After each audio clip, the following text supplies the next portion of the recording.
আসসালামু আলাইকুম প্রিয় শিক্ষার্থী, আজকের এই ক্লাসে আমি তোমাদের সাথে নবম শ্রেণীর ইংরাজি বইয়ের চ্যাপ্টার 8.4.1 নিয়ে আলোচনা করব। বলা হচ্ছে let us work on imaginative interpretation. Interpretation মানে ব্যাখ্যা করা। চলো একটা ইমাজিনেটিভ মানে কাল্পনিক ব্যাখ্যার উপরে কাজ করি। টু পারফর্ম ইট, এটা করতে ইউ নিড টু, তোমার যেগুলা দরকার হবে।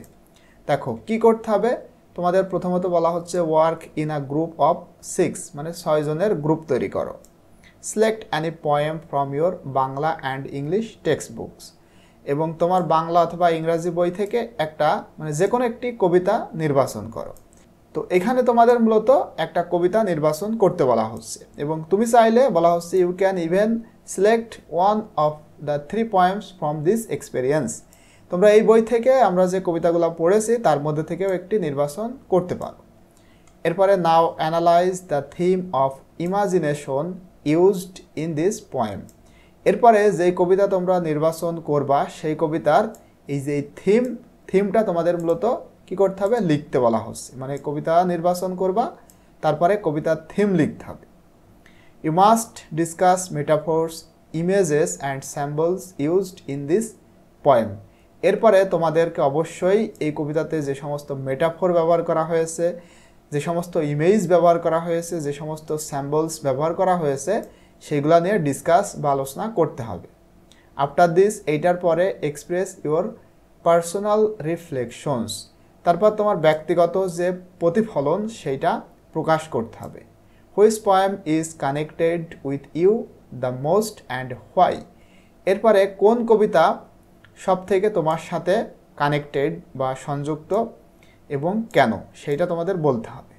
তার মানে এখানে তোমাদের কাজটা প্রথমে গ্রুপ করতে হবে, তারপরে সিলেক্ট অ্যানি পোয়েম, যে কোনো একটা কবিতা নির্বাচন করতে হবে, সেইটা থিম লিখতে হবে, তারপরে আলোচনা করতে হবে মেটাফোর্স, ইমেজ, স্যাম্বল নিয়ে। তারপর তোমার পার্সোনাল যে অপিনিয়ন সেটা বলতে হবে। তারপরে এই কবিতাটা সব থেকে মানে কোন কবিতাটা, কোন কবিতা তোমার সাথে সংযুক্ত এবং কেন, সেটা তোমাদের বলতে হবে। তো এখানে তোমরা যেভাবে কাজটা করবে আমি অলরেডি তোমাদের জন্য একটা করেছি, আশা করি এইটা তোমরা বুঝতে পারবা। দেখো, ইমাজিনেটিভ ইন্টারপ্রিটেশন অ্যাক্টিভিটি, প্রথমে তোমরা গ্রুপ ওয়ার্ক করবা, মানে গ্রুপ তৈরি করবা। দেন সিলেক্ট আ পোয়েম, একটা কবিতা নির্বাচন করতে হবে। আমি এখানে hope is the thing with feathers, Emily ডিকিনসনের তোমাদের এই বই থেকে যেটা উপরে আমরা দেখেছি সেইটা নির্বাচন করেছি। এরপরে দেখো এখানকার থিমটা তোমাদের লিখতে হবে, মানে যেই কবিতা নির্বাচন করবা সেই কবিতার থিম। আমি যেহেতু hope is the thing with feathers এটা নির্বাচন করেছি, সুতরাং এইখানে আমি তোমাদের জন্য একটা থিম লিখে দিয়েছি। ঠিক আছে, তোমরা যদি এইটা নির্বাচন করো অবশ্যই থিমটা দেখবা, এবং এখানে বাংলাটা আমি লিখে দিয়েছি। এরপরে তোমাদের আলোচনা করতে বলা হয়েছিল মেটাফোর্স, ইমেজ অ্যান্ড সিম্বলস নিয়ে। তো এইগুলো আমরা এখন দেখো আলোচনা করব। প্রথমে মেটাফোর্স। মেটাফোর হচ্ছে hope is the thing with feathers, এটা একটা মেটাফোর। ঠিক আছে, কেন সেটা আমি এখানে লিখেছি, মানে কি উদ্দেশ্যে এটা মেটাফোর সেটা। তারপরে দ্যাট পারসিস ইন দ্য সোল, এটা একটা মেটাফোর।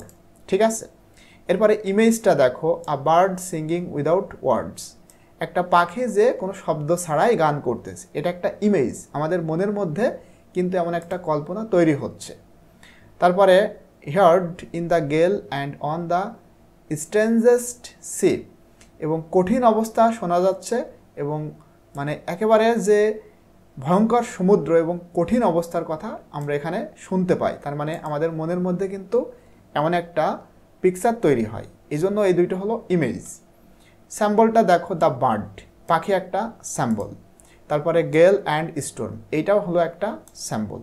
তোমরা এইগুলা সহ কিন্তু অবশ্যই লিখবা, পাশে যে ব্যাখ্যাটা আমি দিয়েছি অবশ্যই এইভাবে লিখলে লেখাটা আরও সুন্দর হয়। এরপরে দেখো পার্সোনাল রিফ্লেকশন। তো এইখানে তোমরা কিন্তু তোমাদের মতো করে একটা লিখতে পারো, আমি তোমাদের জন্য লিখেছি। দেখো, which poem is connected with you the most and why.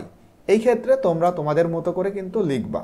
আমি তোমাদের জন্য এখানে একটা লিখে দিয়েছি, তোমাদের যদি এইটা ভালো লাগে তোমরা চাইলে এইটাও লিখতে পারো।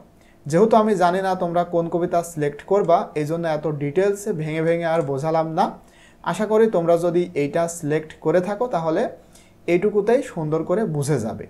আর যদি অন্য কোনো কবিতা সিলেক্ট করে থাকো অবশ্যই তোমরা আমাকে কমেন্টে জানাবে। ইনশাল্লাহ আমি চেষ্টা করব তোমাদের সেই কবিতাতে তোমরা যেভাবে কাজটা করবা সেটা করে দেওয়ার জন্য।